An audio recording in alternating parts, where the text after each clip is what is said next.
Boas, estamos começando mais um Expresso Jurídico, aquele podcast que tem a pretensão de minimizar as distâncias e entrosar mais o mundo jurídico com o mundo empresarial. Mas hoje eu estou abrindo uma exceção, eu estou tendo a honra de receber aqui o Dr. Breno Carnevale, até onde eu sei, o delegado de polícia mais novo, né, que passou no concurso mais novo do Brasil, e hoje ocupa a Secretaria de Ordem Pública aqui da Prefeitura do Rio de Janeiro. E o seu trabalho tem chamado muita atenção de toda a população. E ao longo dessa entrevista, eu tenho certeza que vocês vão comprovar. Vocês podem imaginar um homem que seja responsável em organizar o dia a dia da cidade, não deve ter tempo nem de comer. E agradeço muito a disposição do tempo dele nos ceder esse tempo para abrilhantar o nosso podcast. Breno, obrigado por ter vindo, boa tarde. E eu queria começar exatamente por esse tema. Muito se falou a vida inteira, né, da violência do Rio de Janeiro, essa violência explorada, e nós sabemos que a violência no Rio de Janeiro, infelizmente, é tão ou igual, né, qualquer outra capital do Brasil, São Paulo, as capitais do Nordeste, etc, etc. E também sabemos que resolver isso, para nós leigos, me parece uma coisa impossível. E eu vejo que você tem conseguido muito sucesso, e aqui não é elogio de corpo presente, pela sua competência, né?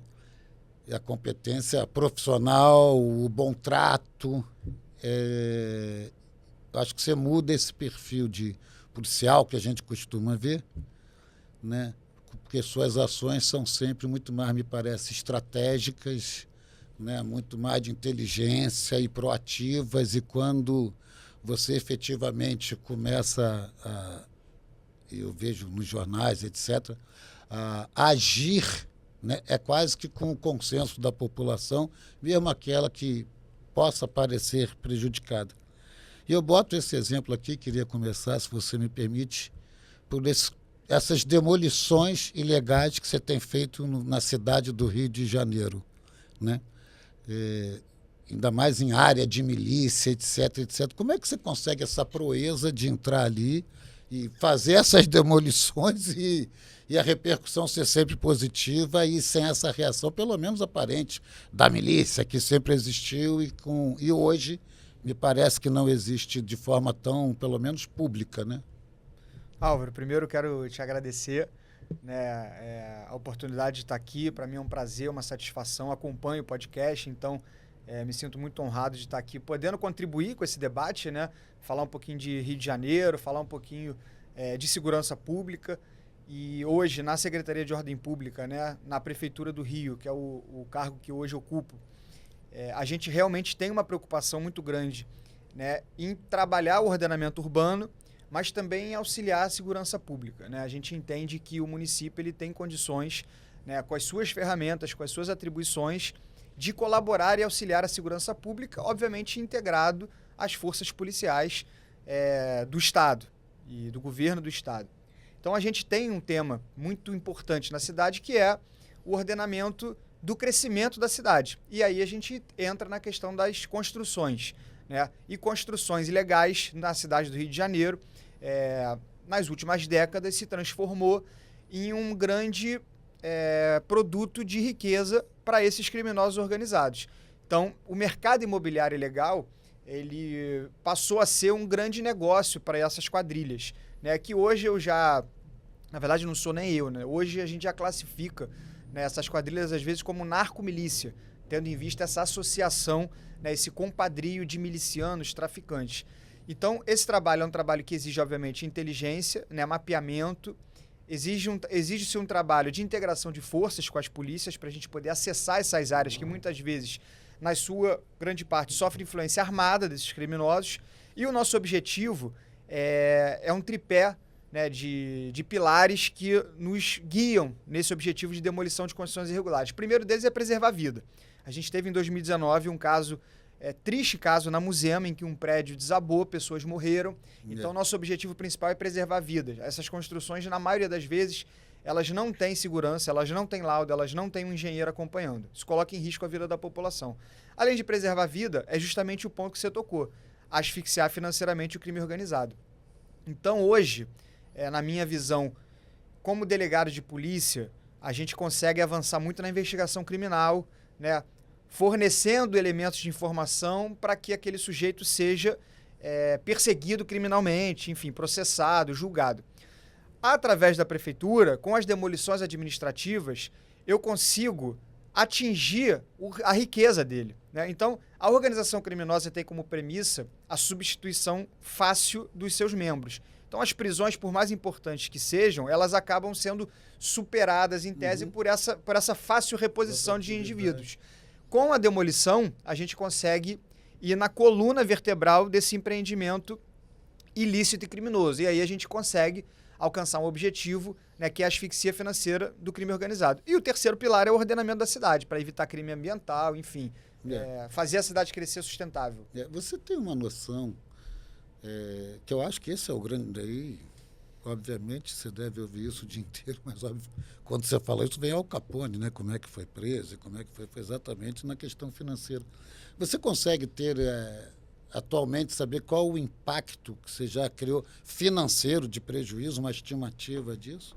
Temos, a gente tem desde 2021, né, janeiro de 2021, quando o prefeito Eduardo Paes reassume a prefeitura e inicia o seu governo, o seu terceiro mandato, foram mais de 3.900 demolições de construções ilegais, com impacto financeiro de prejuízo para o crime organizado de quase R$1 bilhão. Né? Então isso é muito histórico importante. Na cidade do Rio, não? Me parece que sim. Me parece que sim. Chama atenção até para um detalhe. O próprio prefeito Eduardo Paes, lá nos idos de 1993, fazia esse trabalho na Barra, mas a gente ainda não tinha essa consciência coletiva de que isso se tornaria um mercado imobiliário tão poderoso na mão dos criminosos. A gente tinha uma noção, né, olhando para trás na história como referência, a gente tinha a ideia dos grileiros, mas não do miliciano, quando na verdade o fenômeno era muito parecido. A gente tinha pessoas com certa influência econômica, política, cultural, se apropriando do chão público ou de um loteamento clandestino ou de um desmatamento e explorando a necessidade das pessoas precisarem de uma residência, precisarem de uma casa. Quando você bota que, né, você tem um prejuízo de quase R$1 bilhão, né, para essa turma da ilegalidade, me surgiu uma outra questão. De assentamento mesmo, ou seja, né, eles vão exatamente em cima de um débito. Eu vejo até pelas pessoas que me ajudam lá em casa, né, me tiraram de casa, eu tive que ir para um apartamento que eu estou pagando não sei quanto. Falei, cara, mas isso não tem, era até na Musema, isso não tem documento, não tem nada, deixa eu ver. Não, tem que pagar direto ao homem que vai lá cobrar todo mês. Obviamente que eu reparei, falei, cara, sai disso que isso vai dar confusão, esse prédio vai cair.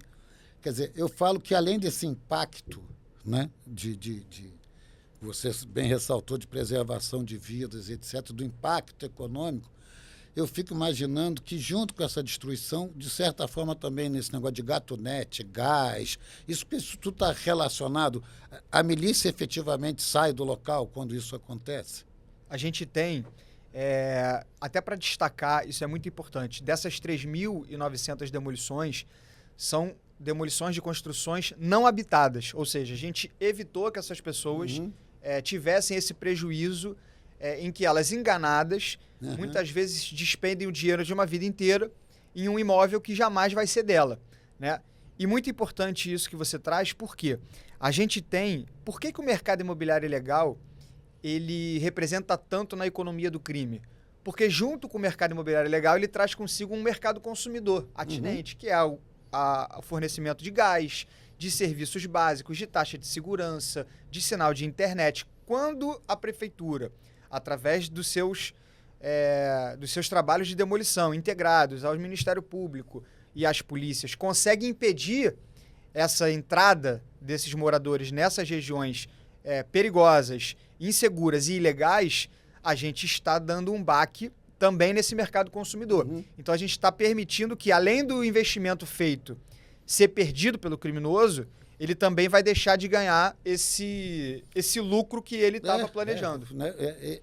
E mais, na minha visão, né? E eu acho que isso interessa a todos nós, a gente, né, cidadão da cidade do Rio de Janeiro, morador da cidade do Rio de Janeiro, mas o empresário como todo, no mundo empresarial como todo, porque isso não se descortina para a opinião pública, né? A gente, em geral, não pensa disso.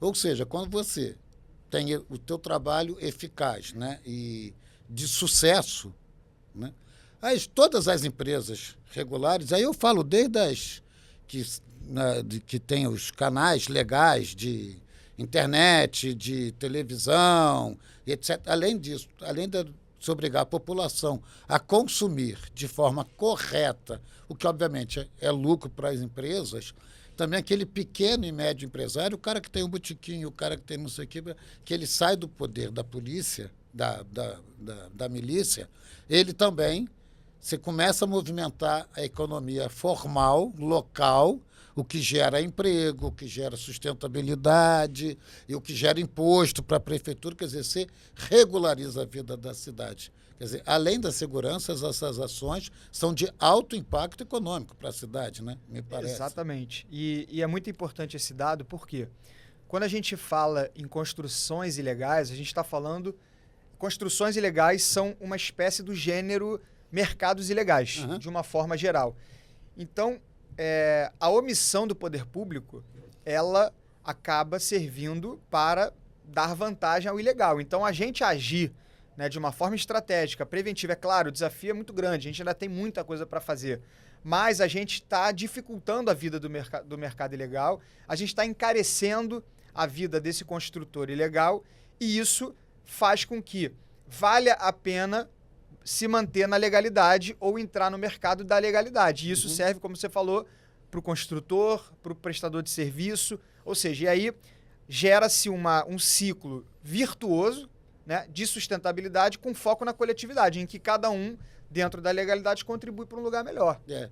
Nesse diapasão, nessa conversa, me veio aqui, que também acho que é um sucesso da sua gestão, dentre tantos outros que a gente pode enumerar, né? E me parece que o prefeito Eduardo Paes traz isso muito de perto também, né? Pelo que eu consigo acompanhar pela mídia, etc. Isso é uma preocupação constante dele, segurança.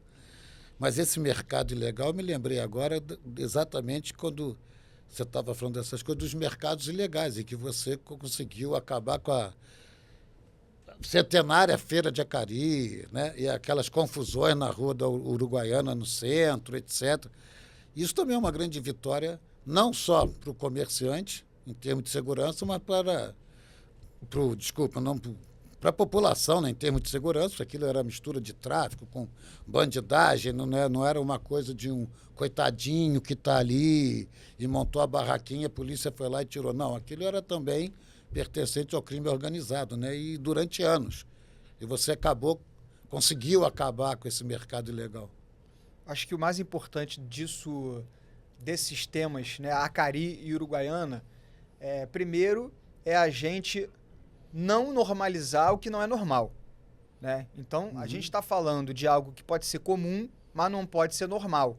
Exatamente. Né? Então, a Feira de Acari, conhecida historicamente como Feira de Acari, ela se tratava, né, de uma ocupação ilegal do espaço público, de uma calçada, que se transformava numa grande feira a céu aberto, e nessa feira a céu aberto existia um mercado volumoso de mercadorias, produto de furto e de roubo, receptadas, né? Além de mercadorias sendo vendidas de uma forma absolutamente imprópria para consumo, considerando, por exemplo, mercadorias que precisariam ficar em geladeira e estavam expostas à luz do sol, à umidade da chuva, né? É claro que o crime organizado, ele tem as suas ferramentas de atuação.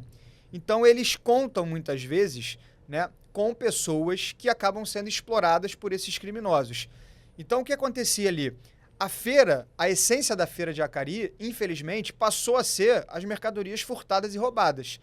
E, de forma acessória, algumas pessoas conseguiam vender suas mercadorias lícitas. O que nós fizemos na prefeitura? A gente foi a campo, mapeou e entrevistou essas pessoas, identificou os produtos que elas vendiam e as pessoas que vendiam produtos autorizados em feira foram realocados na feira que fica paralela a Martin Luther King, na rua Ocelei, também em Acari. E elas podem trabalhar lá. E a gente criou uma outra feira ao lado do Hospital Gazola, que fica do outro lado da linha do trem, também ali, e que essas pessoas também puderam ser regularizadas para vender produtos como frutas, verduras, legumes, ou seja, produtos que a legislação autoriza. Através disso, a gente conseguiu contemplar quem estava trabalhando e dificultar a vida do mercado de receptação de forma legal. E ordeira, e organizada. E ordeira, sem conflito, sem confronto. Né? A mesma coisa na Uruguaiana. A rua Uruguaiana ela é uma rua que historicamente se transformou num grande comércio a céu aberto de telefones celulares furtados e roubados. Né? Então, a gente diagnosticou essa situação através de relatórios de inteligência, fizemos um levantamento dos trabalhadores que estavam ali na rua Uruguaiana, mas que não tinham relação com esse mercado paralelo e ilegal. Eles foram licenciados, então foram concedidas licenças pela prefeitura ao longo da rua Uruguaiana, fornecidos equipamentos para essas pessoas trabalharem, e hoje, na rua Uruguaiana, não tem mais nenhuma banca, nenhum cavalete a céu aberto vendendo telefone celular, independente de ser furtado, roubado, sem nota fiscal. Que é uma praga telefone, né?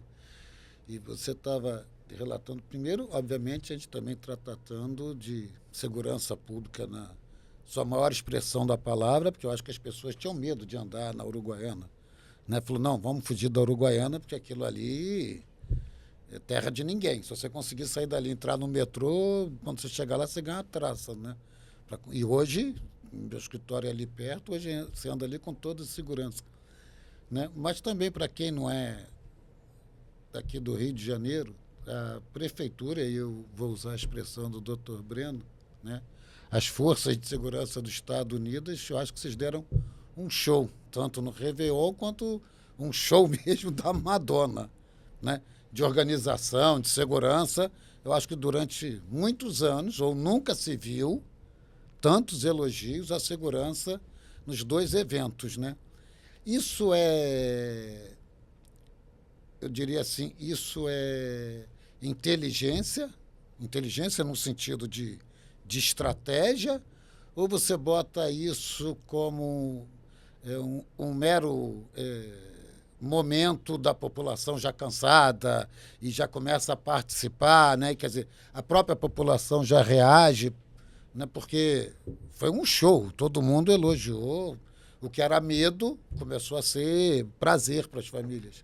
Olha, eu acho que a gente precisa olhar um pouco para as lideranças, né? Então, quando a gente tem uma cidade como o Rio de Janeiro, e aí, pegando lá na sua fala do início, o Rio de Janeiro, se a gente for olhar para os índices documentados de criminalidade, a gente vai perceber que o Rio de Janeiro não é a cidade mais violenta do Brasil, não é a segunda mais violenta, não é a terceira mais violenta. Só que o Rio de Janeiro, ele é a caixa de ressonância do Brasil. Já foi capital federal. Ainda bem, que bom, já foi capital federal, é a capital cultural, está voltando a ser a capital tecnológica, vai voltar a ser a capital financeira. Você está falando do Rio de Janeiro.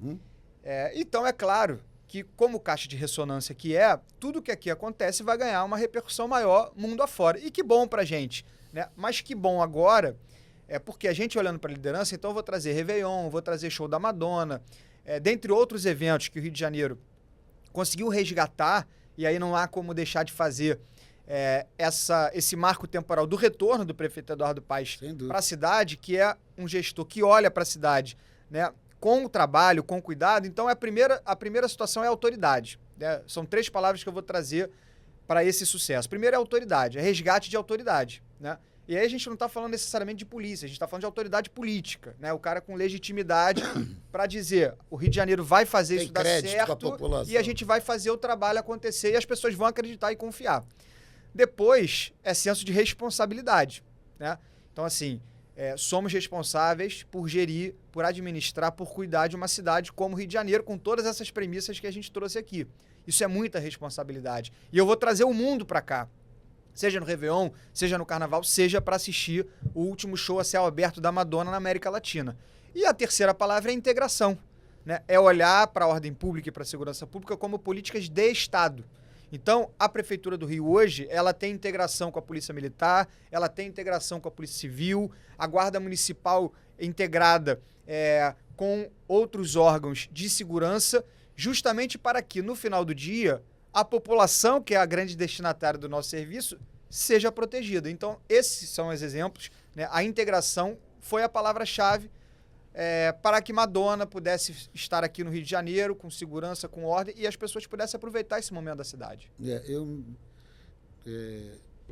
Além do show, além do evento em si, você está falando do prefeito, eu me lembro que Eduardo Paz, no final, empolgado, como é a característica dele, isso é fantástico, é a cara do carioca, né? Ele falando, vamos transformar no mês de maio no meio dos grandes shows do Rio de Janeiro. Quer dizer, cria-se mais uma tradição, cria-se mais um evento, isso é fantástico.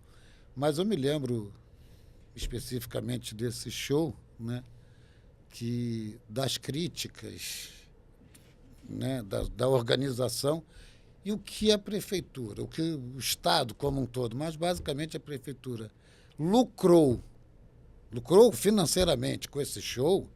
Eu acho que qualquer gestor de mera capacidade vai reparar que isso é uma indústria, a indústria do entretenimento, né, como fazer Copa do Mundo e etc. Essa indústria do turismo, do entretenimento, isso é uma coisa fantástica, né? E que o Estado do Rio, durante muito tempo, a cidade do Rio de Janeiro especificamente, durante muito tempo ficou meio relegada, meio todo mundo falava, mas eu vou chegar no Rio, vou ser assaltado, não sei o quê. E eu acho que vocês estão conseguindo mudar isso, né? E acho que essa preocupação é tão grande que eu também vi nos jornais, e o senhor podia me fazer entender isso, eu acho que é uma dúvida, que a cidade do Rio de Janeiro integrou o maior centro de inteligência integrado, de monitoramento, etc., né, de inteligência, de segurança pública mesmo, né? E isso me parece uma coisa fantástica para a cidade. Não sei se tem a ver com o legado da Copa do Mundo, etc., daquele material, mas essa preocupação, o que é exatamente isso?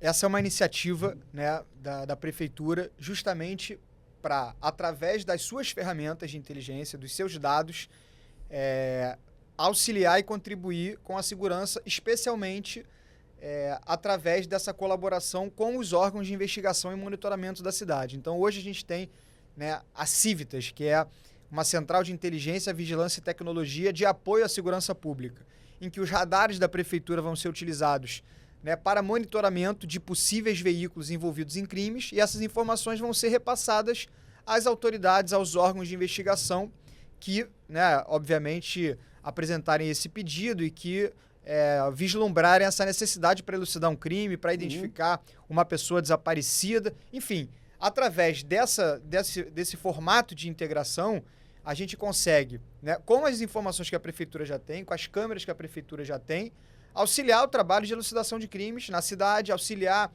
o trabalho de monitoramento, por exemplo, de uma área que está acontecendo algum evento, atualizar, né, esses órgãos de segurança sobre movimentos na cidade que possam ter algum impacto nos seus trabalhos respectivos. Então, é uma grande vitória da Prefeitura, né, mas que no final do dia é o carioca que vai se beneficiar. E outra iniciativa fundamental com impacto na segurança pública foi o resgate do Disque Denúncia, né? O Disque Denúncia, que é uma ferramenta histórica de ajuda na segurança pública, porque mantém o anonimato do denunciante, e eles têm uma rede de difusão muito efetiva. Eu, como delegado da homicídios, por exemplo, recebia muitos disques de denúncias úteis, né, que a gente podia checar, trabalhar, e já permitiu, inclusive, diversos avanços em investigações, prisões. O Disque Denúncia estava sem funcionar 24 horas por falta de verba. A Prefeitura passou, né, também assumiu esse custo, que é um investimento, na verdade, e não só para a capital. Então, qualquer denúncia hoje já é feita 24 horas por dia, através desse investimento da Prefeitura no Disque Denúncia, e a gente tem, obviamente, um ganho, né, de qualidade nesse serviço para que a população possa se sentir mais protegida. Daí imagino eu, não entendo nada de segurança, mas a percepção é como o senhor diz, nós vamos ter uma cidade muito bem monitorada, né? E aí, estou falando só dos crimes de homicídio, não, qualquer coisa. Eu acho que esses crimes passam a ser muito mais rápido, a ter uma reação policial, né, ter uma reação do poder público, uma atitude até de mapeamento das áreas mais estratégicas, que eu acho que é uma grande... Eu não vejo outra expressão senão dizer uma grande sacanagem quando a gente diz, né, que o pessoal da Baixada, da Zona Oeste, de Morro, é favelado, é violento. Não, para, eu acho que é o mínimo. Eles são tão acuados lá quanto qualquer cidadão que está em outras regiões da cidade ou do estado. Né? Ele está acuado, ele está com medo. E quando o poder público, como o senhor tem demonstrado, se faz presente, né, a adesão da população... Primeiro, eu acho que esse bandido some dali, porque ele vê que não é ali que ele vai se criar, ele vai tentar criar uma nova área. Né? E segundo, que ele vê que ele se sente respeitado, protegido, e como a gente já também conversou, quer dizer, essa economia formal, legal, formal, começa a gerir aí. E aí me veio outra, quando o senhor falou dessa coisa, dessa inteligência e da cidade toda, e eu me lembro também que uma coisa que acho fundamental é a atuação da sua secretaria na relação dos BRTs, né? Eu me lembro que no final do governo passado estava destruído, desmoralizado. Quer dizer, uma coisa que o Eduardo Paes criou na outra administração, que foi fantástico, uma má administração, e aqui é um julgamento meu, mas eu acho que é compartilhado da maioria pelas pessoas, né? Que até o BRT foi embora e aquilo ficou no descrédito. Eu olhava as vias do BRT abandonadas, eu falei, gente, mais dinheiro público jogado fora, mais um desperdício, mais aquela coisa que o outro governo dá prosseguimento. O Eduardo Paes vem, muda os ônibus começam a ser depredados, o senhor entra e resolve essa questão. E me parece que hoje muito bem controlado pelo que eu vejo na imprensa. Né? É esse enfoque do serviço policial, da atividade policial, que eu acho que é mais moderna, que eu acho que é a visão que o senhor traz para a gente. Hoje a população anda de forma efetivamente, como eu estou imaginando, tranquila dentro dos BRTs. Esses crimes são crimes de vandalismo, eu acho que a maioria dele, porque você vê os caras queimando cesta de lixo, quebrando ônibus BRT por nada, por prazer. Né? Acho que primeira grande constatação, né, diagnóstico é, de fato, a falência, né, a que se permitiu chegar o sistema viário do BRT antes de 2021. Uhum. Então, primeira premissa é reconstruir, o que é muito mais difícil, né? E aí é uma fala constante do prefeito, a qual eu dou razão, que é muito difícil construir, fácil destruir, mais difícil ainda reconstruir. E com a requalificação dos ônibus novos, investimento feito, é claro que a questão da segurança vem à tona. Mas e agora? Porque a gente tinha vandalismo, a gente tinha furto, a gente tinha uma falta de adesão da população ao cuidado com o que é público, especialmente os ônibus do BRT, as estações, os terminais. Então, paralelamente a essa requalificação que é fundamental, tecnologia, a gente tem a Mob Rio, né, com o monitoramento por câmeras das estações e dos ônibus, e a gente tem o programa BRT Seguro, com a gestão da CEOP, né, em que guardas municipais e policiais militares trabalham em suas folgas, com remuneração extra do salário, fazendo esse patrulhamento, fazendo esse trabalho de inteligência com foco em proibir, em prender em flagrante vândalos, furtadores e coibir calotes. Né? Então a gente tem aí, desde junho de 2021, o programa fez 3 anos, esse mês de junho de 2024, a gente tem quase 4.000 prisões de pessoas por furto, por dano ao patrimônio público, por importunação sexual, por roubo, crimes foragidos da justiça, né, abordados com mandado de prisão pendente, conduzidos para a delegacia de polícia, e quase 18.000 multas a pessoas que tentavam entrar sem pagar, os caloteiros. O que a gente conseguiu com isso? Redução em mais de 90% nos índices de vandalismo e, consequentemente, redução do gasto de dinheiro público para reconstruir o que já foi construído. E aí, por que o sucesso? Né? Primeiro, a gente tem, obviamente, um modelo patrulhamento, baseamento nos terminais e pontos estratégicos, agentes embarcados nos ônibus, esse monitoramento 24 horas por dia com acionamento imediato das equipes, dando uma resposta rápida, né, às ocorrências. E aí vem, mais uma vez, a questão da autoridade política. O prefeito Eduardo Paes, quando começa a falar desse assunto nas redes sociais, ele consegue, na minha opinião, algo muito difícil, que é trazer a população para o lado da força de segurança, Né? Então, se antes o protesto contra o BRT era quebrar o ônibus e a maioria da população aderia a isso, hoje a cultura é diferente. A maioria da população adere ao canal de denúncias do vândalo. Então, a gente consegue, através do trabalho, através do investimento e através dessa legitimidade política, fazer com que o cidadão se sinta protegido no ônibus e, mais do que isso, seja também um vigilante do patrimônio público. Ele sabe que é do bolso dele que vai sair o dinheiro para eventual conserto. E aí eu acho que fica mais ou menos a mesma mentalidade, né, que é, inclusive, estudado, das pessoas no metrô. Né? Você vê que as pessoas vão para a rua, jogam papel, como se a rua... Dentro do metrô, todo mundo se comporta. O metrô está sempre limpo, está sempre... Quer dizer, quando você vê que o serviço funciona, as pessoas respeitam, acho que mexe com o amor próprio todo mundo. Me parece que o BRT está se tornando num metrô... Nesse conceito, muito né? melhor do que o metrô. Não, pois é, nesse conceito, né? Tem que defender o que é nosso. Não, mas é verdade, né? Que as pessoas estão cuidando, estão tomando conta, tem as denúncias, né? Essas coisas que é fantástico, ou seja, você dá dignidade às pessoas, né? As pessoas recebem e protegem esse bem imaterial que ela está recebendo ali, né? E isso é fantástico. Né? É fundamental. Quer dizer, conseguiram inverter a lógica da coisa, né? Desculpa, que seria da população fazer, hoje o Estado dá e ela recebe e abraça. Né? Exatamente. E para uma política... Então, assim, hoje o BRT Seguro é o maior programa de segurança pública municipal aplicado em transporte público do Brasil. Né? Eu, particularmente, não conheço outro programa com esse índice de efetividade, com esse apoio da população, e a gente vai trabalhar para manter. Claro, a gente ainda tem desafio, a gente ainda tem problemas a serem resolvidos, e por isso que a gente está, né, olhando para os problemas, ouvindo as pessoas para poder trabalhar muito mais. E eu vi também ali o alto número que me chamou a atenção de apreensão de armas brancas.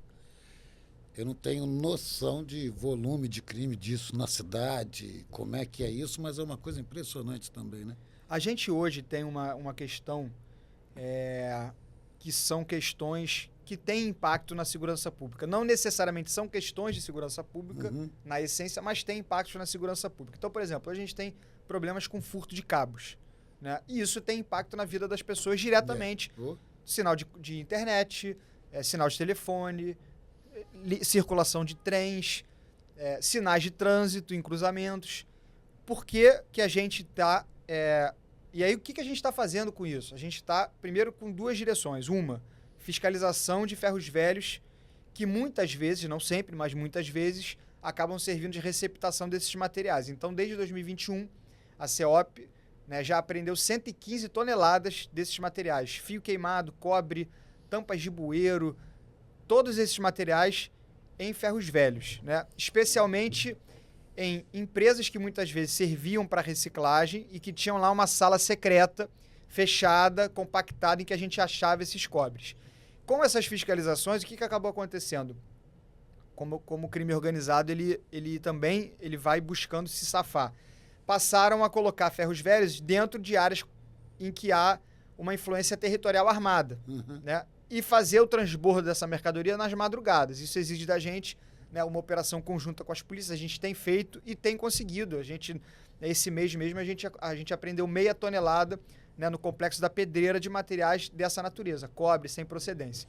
E a outra forma de atacar esse problema é fazendo abordagens a pessoas que muitas vezes estão em situação de rua, estão em condições, né, de usuários de crack, né, e fazer a apreensão de facas e de objetos perfuro-cortantes que estejam em posse dessas pessoas de forma ilegal. Né? Então, a gente já apreendeu mais de 5.000 facas na cidade. A gente acredita que, assim, a gente está, sim, prevenindo atos de violência, está prevenindo crimes e está colaborando, em última análise, com a segurança pública. E eu fico imaginando, e aí tem uma coisa estrutural, sim, né? Se você passar na rua e ver uma pessoa com a arma, uma faca na mão, pode ser o padeiro, você já sai correndo, né? E a partir do momento que você está tirando isso, é tal história de você devolver a cidadania às pessoas, né? O conforto. E que eu imagino muito grande. Agora, outra coisa que você falou da arma branca e me veio, era esse ordenamento da orla, né? Que eu também vi que aquilo era um tumulto. O Eduardo Paes, da vez passada, estava, na outra gestão, tentava organizar por cores dos guarda-sóis, não sei o quê. E eu vi também que você também conseguiu dar um ordenamento a esse mercado que era tão esculhambado e até de tráfico de drogas, escondia na areia, não sei o quê, pereré. Como é que anda? Podemos ir à praia, se não privatizar, e podemos ir à praia com segurança e conforto? Eu acho que a praia é o grande símbolo da cidade do Rio de Janeiro, né? Um dos grandes símbolos da cidade do Rio de Janeiro é a praia, justamente porque ela é um bem democrático. Talvez E a o gente, mais, né? o mais democrático. E o Rio de Janeiro, desculpa, tem isso, né? Essa coisa dessas questões todas hoje em dia, que é do Rio de Janeiro, sabe disso. Você passou a infância na praia, tinha o preto, tinha o chato, tinha o pobre, tinha o sei lá o quê, e era todo mundo jogando bola, e todo mundo jogando vôlei, todo mundo surfando. Aquilo era uma integração social, legítima, natural, e que todos nós permanecemos com isso pela vida inteira, né? Eu acho que a praia tem esse fator catalisador, né? Que essas questões hoje que a gente tem que fazer e respeitar e prestar atenção, a praia sempre foi esse campo neutro, né? Que ali todo mundo é igual, todo mundo está de sunga. Acabou, né? Partindo dessa premissa de praia democrática, né, o nosso trabalho é justamente harmonizar esses interesses todos, né? Então é permitir que o barraqueiro exerça sua atividade, que as escolinhas de esporte exerçam suas atividades, que o ambulante possa exercer sua atividade, que haja, né, a pessoa que vai à praia, mas ela não quer consumir absolutamente nada, ela simplesmente quer a praia, ela tem o seu espaço.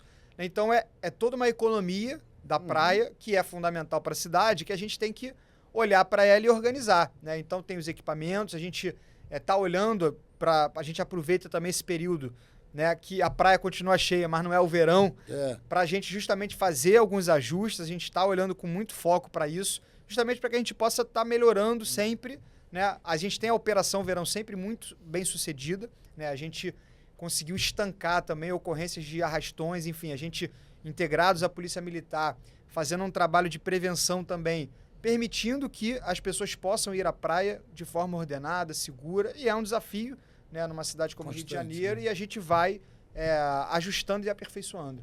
Agora, eu trago isso, uma informação aqui para vocês, que tudo isso que a gente falou, eu acho que vocês podem imaginar o tamanho e a dimensão do trabalho do Breno. Eu boto o Breno como a pessoa responsável, né? Mas da prefeitura como um todo, como disse bem o Breno, o prefeito Eduardo Paz faz isso. Ele tem isso como meta, né? Eu me lembro que eu morava na Barra da Tijuca, ele era subprefeito da Barra, tinham umas construções irregulares ali, ele mandou sair, nego não saía, enfim, começou a sair todo mundo, e alguns poucos, digamos, traficantes e similares ficaram ali, porque as famílias, ele chegou lá num domingo com um caminhão, trator, derrubou a porcaria toda. Eu acho que uma semana, 10 dias depois, tinha uma pracinha naquele local. Ele foi lá, tirou o pessoal, ocupou, resolveu o fato. Quer dizer, ele é essa coisa. Eu acho que você hoje encarna essa proatividade, essa coisa de vai lá, faz, acontece, porque segurança é imediato, né? A segurança exige atenção 24 horas, né? E o que mais impressiona que a gente aqui é que todo esse movimento sem dar um tiro, né? Sem ter nenhuma operação daquelas escandalosas, etc., preservando o cidadão, prendendo os marginais e etc. Isso é fantástico, né? Isso, para mim, é o novo molde do novo policial. Você que é um policial novo, apesar de já bastante tempo na carreira, né? Mas é um policial novo, etc. Você acha que essa mentalidade também de como ver a segurança pública, de como agir, isso é da geração de vocês que está trazendo isso para dentro da polícia? Eu sou um entusiasta da inteligência, né, na segurança, da tecnologia. Então, até pela escola, né, de investigação, de divisão de homicídios, né, a tecnologia, a informação, o uso de dados, esse aparato, né, de inteligência vai ser muito eficiente e eficaz. Agora, é claro, né, a gente tem um problema gravíssimo na cidade do Rio de Janeiro, no estado do Rio de Janeiro, que é a territorialização armada de criminosos. E aí o Estado, de forma absurda, perdeu o monopólio da força nesses espaços. né? Então, é claro que ninguém aqui está dizendo que a Lógico. gente não precisa, né, de utilizar a força que é exclusiva do Estado. A questão é como utilizar e para que utilizar, né? Então, E que a força por si só também não resolve, não só vai só gera resolver. força. E aí A a gente vai inteligência, ficar- porque me parece que é esse grande ensinamento que o senhor está deixando também, é a estratégia, né? É como é que você resolve todas essas pendegas que a gente fez aqui e só na concepção, no entendimento e, lógico, por isso que eu falo, não é aquela força policial bruta que chegou lá e expulsou todo mundo de Jacareí, tirou daqui. Não, não. É quase que na conversa, as pessoas Sim. entendendo e vai lá e impõe o Estado. Eu tenho aprendido muito, né? Até por estar com uma liderança que Uhum. já estava na vida pública desde que eu, né, nem nascido era. Então isso é claro que me traz também muito ensinamento e até para exercício de autoridade, né? A força ela é importante, mas a força, na verdade, muitas vezes ela não precisa ser usada, É. né? Então e aí obviamente a gente tem o diálogo, tem a inteligência, tem a estratégia, tem a integração com outros órgãos.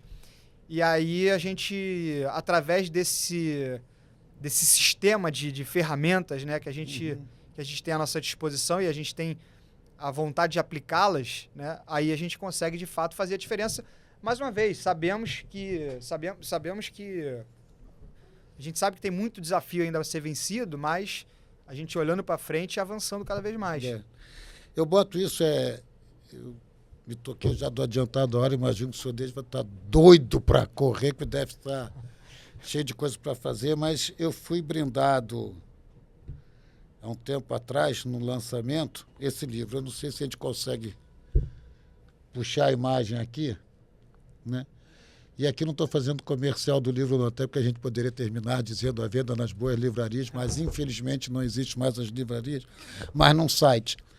Manual da Insegurança Pública, que é um livro que o senhor escreveu e que eu fiquei extremamente impressionado pelos relatos que o senhor traz aqui, como delegado, né? Mas é a visão humanista que você tem de todos os casos. E por isso, quando eu fiz a pergunta anterior, é porque eu vi o livro e eu me lembrei disso. A visão humanista, os contos que o senhor conta abordando uma pessoa que estava levando 2 senhoras atrás, acharam que era sequestro, na verdade era o melhor amigo dela, estavam vindo do enterro. E essas situações me chamaram muito a atenção, que eu acho que esse novo mundo, esse mundo que está tão radical, tão intolerante, que a gente está habituado com essas guerras e a imposição pela força, e não estou falando de elogio de corpo presente, não, mas é uma realidade, quem está no Rio está vendo, o senhor traz para essa visão de que sim, a força não significa exatamente a violência. A força é o impor da autoridade, é o impor do respeito, com o trabalho sério e árduo, a população, as pessoas entendem que isso é do bem. E eu acho que o senhor tem dado lições nisso tudo. Eu queria, de verdade, agradecer a sua participação aqui. O senhor disse que está aprendendo sempre. Eu agradeço muito ao senhor pessoalmente, por todo o nome de toda a cidade do Rio de Janeiro, que o senhor continue aprendendo, porque se tão novo já demonstra essa competência e aprendendo, certamente a sua competência é certeza que dias melhores nós viveremos.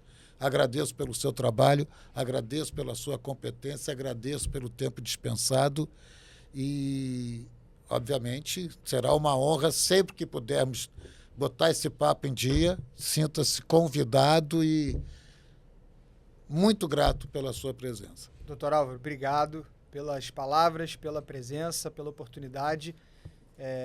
E fico à disposição, né? Acho que, como servidor público, eu estou sempre olhando para a coletividade, me dedicando a isso, né? O livro é um convite a reflexões, né? Para que as pessoas possam sentir um pouco do que é, né, a vivência nesse mundo da segurança pública. Enfim, muito obrigado. Parabéns pelo seu trabalho, por permitir que as pessoas de casa consigam abreviar caminhos, né, em busca de conhecimentos, de troca de experiências. Então, certamente, eu pretendo e voltarei com o maior prazer. Obrigado. E a vocês também, obrigado pela oportunidade. E esse é o Breno que eu já tinha comentado em outras entrevistas que a gente traria. Esse é o Breno dando esse show de competência, o Rio de Janeiro agradece. Obrigado. Obrigado, gente. Valeu.